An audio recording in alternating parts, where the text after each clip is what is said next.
Next question बघूयात. गट क पूर्व परीक्षेमध्ये मुख्य परीक्षेला आलेल्या बाळांनो 2023चा प्रश्न आहे. काय दिलाय? जॉनचे वय त्याच्या भावाच्या वयाच्या निम्म आहे.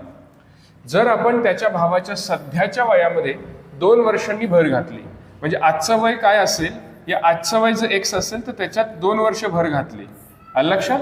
तर ठीक आहे, तर ते काय होणार आहे? निम्म होणार आहे, म्हणजे भर घातल्यानंतर निम्म होणार आहे. जर जॉनचं आजचं वय 30 वर्ष असेल, बघा बाळांनो, जॉनचं आजचं वय 30 वर्ष आहे, तर त्याच्या भावाचं जॉनचं हे अर्ध असणार आहे कधी 60 असेल तर. पण हे 60 कसं होतंय तर त्यांनी सांगितलंय त्याच्या आजच्या भावाच्या वयात 2 वर्षांनी वाढ घातली तर, म्हणजे इथं ते 58च असणार आहे. म्हणजे 58 हे आजचं वय त्याच्या भावाचं असणार आहे, हे आपलं उत्तर आहे.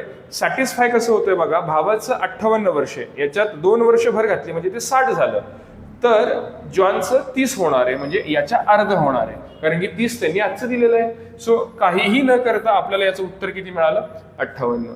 फोकस पाहिजे, रिडिंग पद्धत तुम्ही व्यवस्थित वाचली पाहिजे, लक्षात. सो रिडिंग वरती कॉन्सन्ट्रेशन करायचं, अंडरस्टँडिंग खूप महत्वाचं आहे.